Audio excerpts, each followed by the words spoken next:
still enjoying the walk. Perhaps I should invest in a microphone that uses Bluetooth rather than this wire, because I'm having to keep the wire up.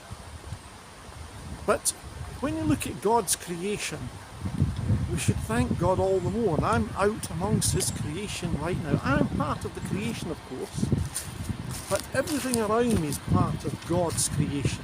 And it hasn't come by evolution, I can assure you of that. Look at these ducks. Enjoy them. You know, I am a Doctor Who fan. And there's one particular story called Logopolis where they talk about entropy. Now, entropy simply means that things fall apart. Now, if you leave things as they are, they age, they start to decay, and they fall apart. That's what it means. So given that that is an established fact, how on earth can you say that things evolve? They don't. If anything, they deconstruct. Evolution is something that deceives people into thinking that there is no God. Because make no mistake about it, Darwin was fighting against God when he came up with his theory. He wasn't the only one to come up with it. He was the one who published it though and made it popular. And people believe that. After all, if all you are is a bunch of atoms, you have no social responsibility, you have no guilt or whatever. In fact, you can do anything you like and you're not going to answer to God at the end of it. That is the logic of it. Now, I know people would disagree with that. They think, oh, I do feel guilty and we are responsible and so forth, even if there is no God. Well, where does your conscience come from? How do you know good and evil if there's no God? Because it's God who has decided what's good and evil. Your knowledge of what's good and evil comes from somewhere. Oh, where could that be? Oh, let me guess. Oh, yes, from the Garden of Eden, where Adam and Eve took from the tree of the knowledge of good and evil. We still have that imputed to us. That's how we know good and evil. Up until then, nothing but good.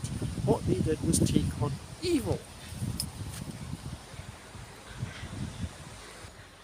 I wonder if someone would be interested in buying the house behind me. Somehow I think it'd be an empty bargain at the moment. There's no glass in these windows and I would imagine it's an equally empty house. But what a lovely spot to be in. Just look at what you see as you looked out the windows, and you would have the barges passing by here, and you'd have all the wildlife and all the sound of the birds. It would be lovely.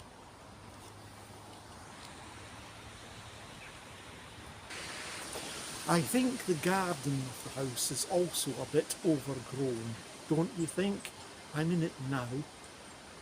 Mind you, if you're a gardener, it has potential.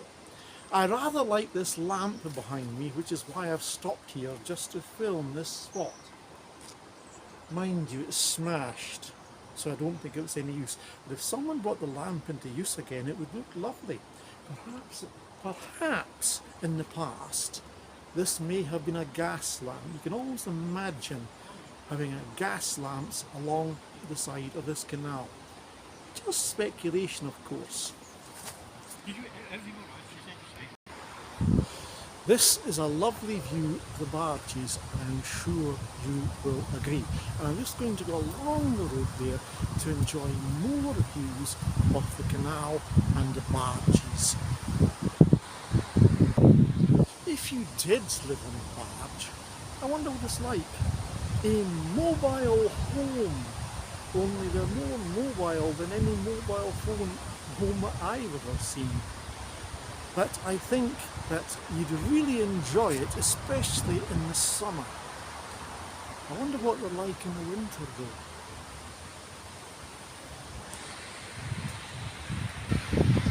This barge is in a rather different state to me.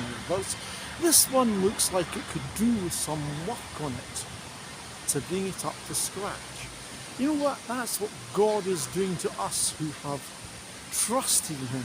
He's bringing us up to scratch. He's working on us, hewing away at our lives, often touching parts of our lives that we find painful. Sometimes getting work done on us is painful. People say come to God and he'll solve all your problems. That's nonsense. Come to God and he will start dealing with your problems, but he makes you face up to things, face up to your sin. And this is almost like a picture of it.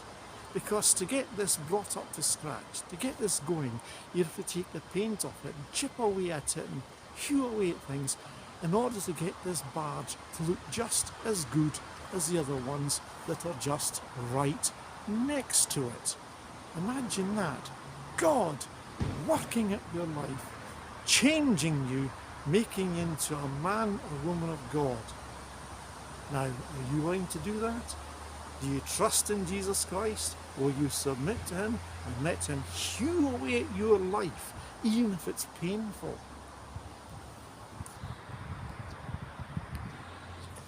Just another view of the barge that's not quite as attractive as the neighbours. But it was once probably a very attractive boat. No matter how attractive we are to ourselves, remember that to God he sees us as we really are, all our sinful nature, and he deals with it. God cannot abide sin, and if you want God to hew away at you and make you good, let him do so. Trust in Christ. Just another further look at the barges before I go further up the canal to see even more barges, I hope. Here's something you wouldn't see in a large town. This is for raising money for a charity. You're just passing by this person's house, you help yourself to these books or candles and put some money in the honesty box for the charity. I don't think you would do that in most towns. But nevertheless, it's rather attractive and tells you something about the community spirit around here. The people are trusted in such a fashion, and I believe that it actually works. Well, here's a bit of gardening for you behind me. Just look at how gorgeous that is. Oh no!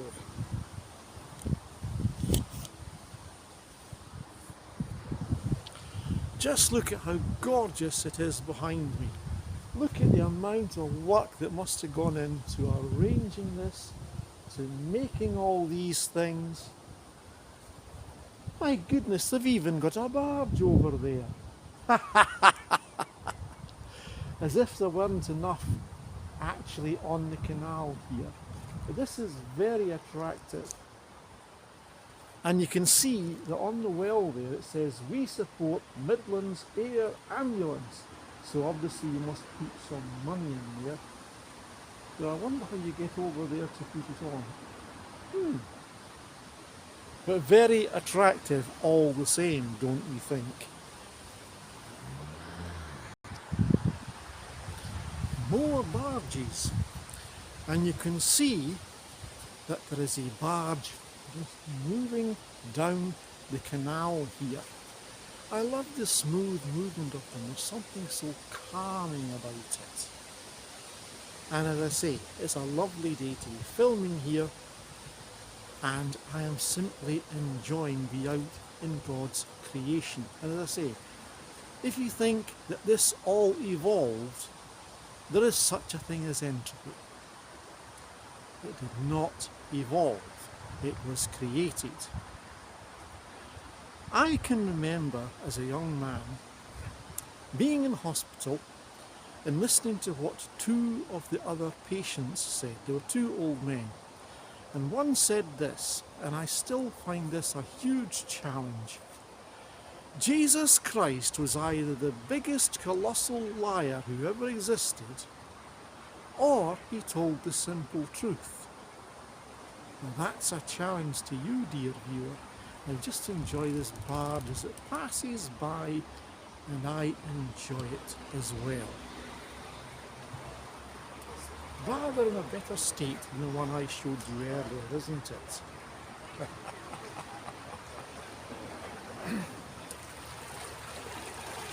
Just enjoy it as it passes under the bridge.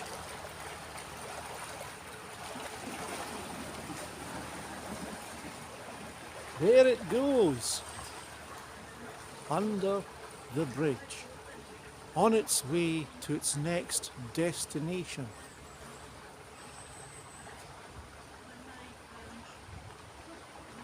Passing by all that attractive stuff in that garden I showed you a little bit earlier.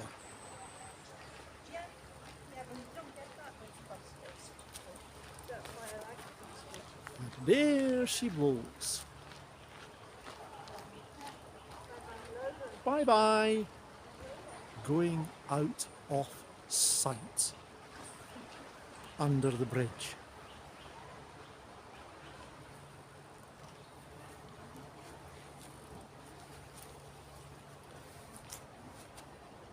Perhaps some people keep these as a second home. The barges, that is.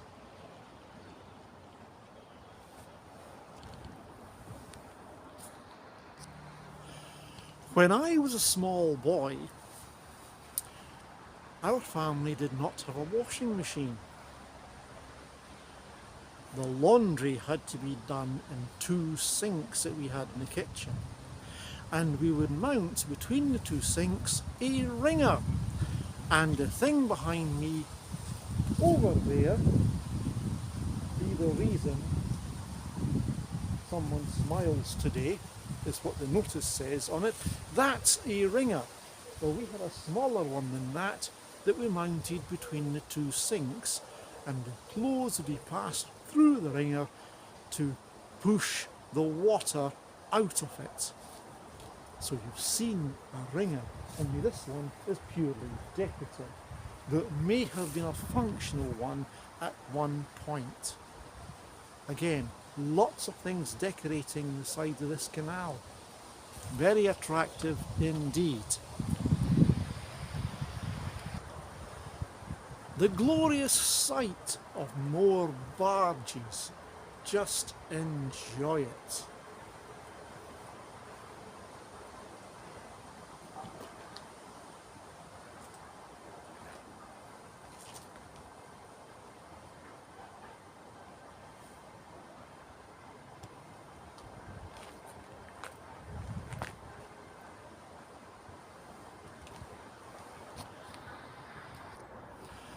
I am really enjoying being down by the canal side and looking at the barges. But I'm not just looking at the barges. I am also looking at what people have done on their land on the other side of this canal to see what sort of decorations they've put out. Imagine the maintenance these people must have. To call them gardeners must be an understatement. These are gorgeous things to look at. Mind you, I'm not so sure about that woman over there. But just look at these characters that they have in the garden by the canal side. I'm sure these people do it, A, out of love of doing it, and secondly, it gives the people who are on the barges something to enjoy as they pass by.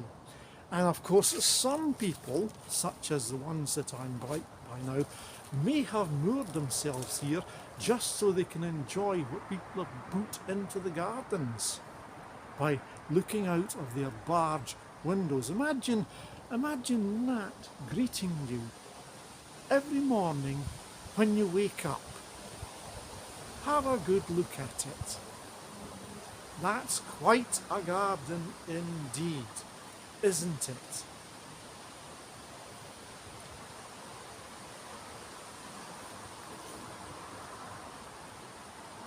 Have a good look.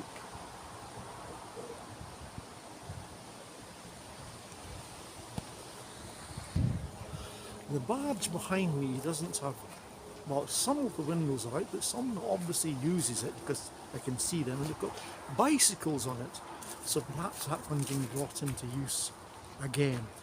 Now, if I look on the other side of the canal, then here's another barge that is a bit simpler than most of the rest of them. It's also smaller. No windows, I see. Must be cosy in there. I wonder what they use that barge for. Well, actually, to say there's no windows is a bit of an exaggeration. There is, in fact, a porthole. But that's all there seems to be to let light into it. But whoever has got this barge must really enjoy it.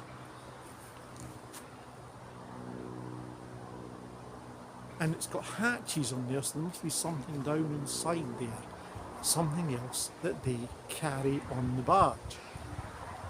An interesting second home, perhaps?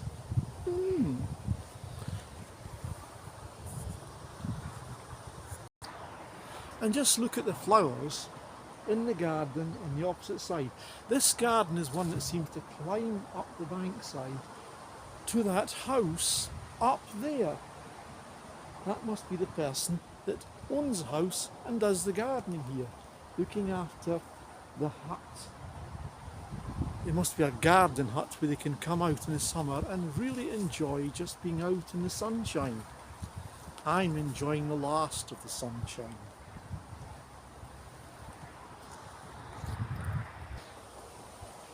More flowers and a swan, a rather stationary one, but nevertheless a swan. That swan's probably there all year, of course.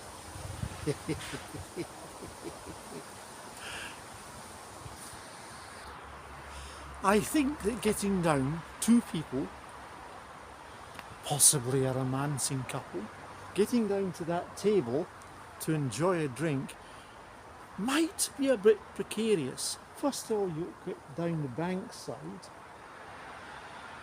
and then you're on the canal side, and these chairs are leaning toward the water.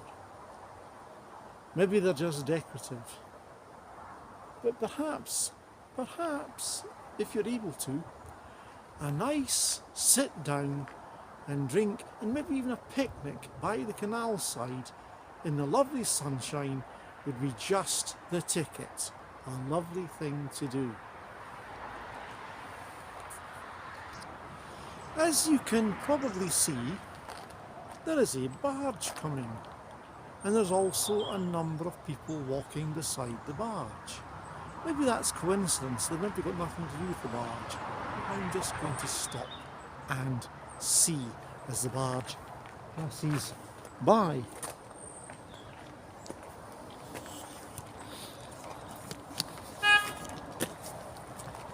I didn't know that the barges had horns on them, but I've just discovered that. Oh, and there's a second barge behind them as well.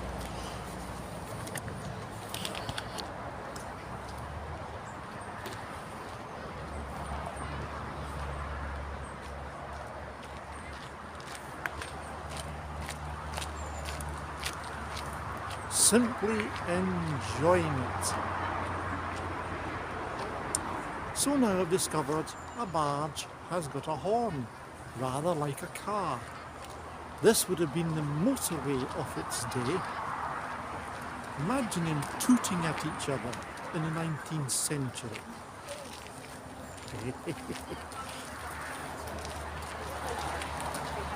And as I say, people like me see, they're also out doing what I'm doing, enjoying a walk.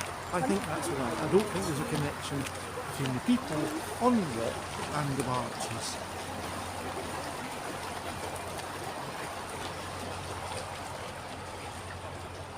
But simply watch them as they pass by. I even enjoy the sound of the gurgling of the water in the engines as they pass by. Unfortunately, you don't see this sort of thing in the winter, because people enjoy being on their barges in the summer.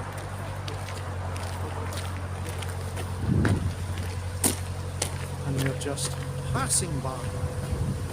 And I am going to be on my way and enjoy it all the more.